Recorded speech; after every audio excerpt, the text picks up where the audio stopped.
11ஆம் அதிகாரம். விசுவாசமானது நம்பப்படுகிறவைகளின் உறுதியும் காணப்படாதவைகளின் நிச்சயமுமாயிருக்கிறது.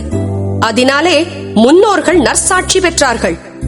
விசுவாசத்தினாலே நாம் உலகங்கள் தேவனுடைய வார்த்தையினால் உண்டாக்கப்பட்டதென்றும் இவ்விதமாய் காணப்படுகிறவைகள் தோன்றப்படுகிறவைகளால் உண்டாகவில்லை என்றும் அறிந்திருக்கிறோம். விசுவாசத்தினாலே ஆபேல் காயினுடைய பலியிலும் மேன்மையான பலியை தேவனுக்கு செலுத்தினான். அதனாலே அவன் நீதிமான் என்று சாட்சி பெற்றான். அவனுடைய காணிக்கைகளை குறித்து தேவனே சாட்சி கொடுத்தார். அவன் மரித்தும் இன்னும் பேசுகிறான். விசுவாசத்தினாலே ஏனோக்கு மரணத்தை காணாதபடிக்கு எடுத்துக் கொள்ளப்பட்டான். தேவன் அவனை எடுத்துக்கொண்டபடியினாலே அவன் காணப்படாமற் போனான். அவன் தேவனுக்கு பிரியமானவன் என்று அவன் எடுத்துக் கொள்ளப்படுவதற்கு முன்னமே சாட்சி பெற்றான். விசுவாசம் இல்லாமல் தேவனுக்கு பிரியமாயிருப்பது கூடாத காரியம். ஏனென்றால் தேவனிடத்தில் சேருகிறவன் அவர் உண்டென்றும் அவர் தம்மை தேடுகிறவர்களுக்கு பலன் அளிக்கிறவர் என்றும் விசுவாசிக்க வேண்டும். விசுவாசத்தினாலே நோவா தற்காலத்திலே காணாதவைகளை குறித்து தேவ எச்சரிப்பு பெற்று பயபக்தி உள்ளவனாகி தன் குடும்பத்தை ரட்சிப்பதற்கு பேழையை உண்டு பண்ணினான். அதனாலே அவன் உலகம் ஆக்கினைக்குள்ளானதென்று தீர்த்து விசுவாசத்தினால் உண்டாகும் நீதிக்கு சுதந்திரவாளியானான். விசுவாசத்தினாலே ஆபிரகாம் தான் சுதந்திரமாக பெறப்போகிற இடத்திற்கு போகும்படி அழைக்கப்பட்ட போது கீழ்ப்படிந்து தான் போகும் இடம் இன்னதென்று அறியாமல் புறப்பட்டு போனான். விசுவாசத்தினாலே அவன் வாக்குத்தத்தம் பண்ணப்பட்ட தேசத்திலே பரதேசியைப் போல சஞ்சரித்து அந்த வாக்குத்தத்தத்திற்கு உடன் சுதந்திரராகிய ஈசாக்கோடும் யாக்கோபோடும் கூடாரங்களிலே குடியிருந்தான். ஏனெனில் தேவன் தாமே கட்டி உண்டாக்கின அஸ்திபாரங்கள் உள்ள நகரத்துக்கு அவன் காத்திருந்தான். விசுவாசத்தினாலே சாராளும் வாக்குத்தத்தம் பண்ணினவர் உண்மையுள்ளவர் என்றெண்ணி கர்ப்பந்தரிக்க பலனடைந்து வயது சென்றவளாயிருந்தும் பிள்ளை பெற்றாள். ஆனபடியால் சரீரஞ்செத்தவன் என்று எண்ணத்தகும் ஒருவனாலே வானத்தில் உள்ள பெருக்கமான நட்சத்திரங்களைப் போலவும் கடற்கரையில் உள்ள எண்ணிறந்த மணலைப் போலவும் மிகுந்த ஜனங்கள் பிறந்தார்கள். இவர்கள் எல்லாரும் வாக்குத்தத்தம் பண்ணப்பட்டவைகளை அடையாமல் தூரத்திலே அவைகளை கண்டு நம்பி அணைத்துக் கொண்டு பூமியின் மேல் தங்களை அந்நியரும் பரதேசிகளும் என்று அறிக்கையிட்டு விசுவாசத்தோடே மரித்தார்கள். இப்படி அறிக்கையிடுகிறவர்கள் சுயதேசத்தை நாடி போகிறோம் என்று தெரியப்படுத்துகிறார்கள். தாங்கள் விட்டு வந்த தேசத்தை நினைத்தார்களானால் அதற்கு திரும்பி போவதற்கு அவர்களுக்கு சமயம் கிடைத்திருக்குமே. அதை அல்ல, அதிலும் மேன்மையான பரம தேசத்தையே விரும்பினார்கள். ஆகையால் தேவன் அவர்களுடைய தேவன் எண்ணப்பட வெட்கப்படுகிறதில்லை.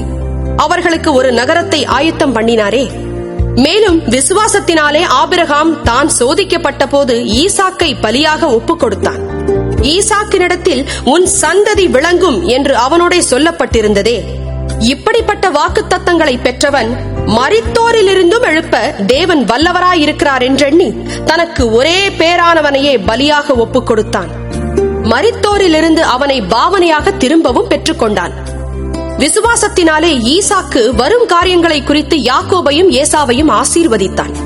விசுவாசத்தினாலே யாக்கோபு தன் மரண காலத்தில் யோசேப்பினுடைய குமாரர் இருவரையும் ஆசீர்வதித்து தன் கோலின் முனையிலே சாய்ந்து தொழுது கொண்டான்.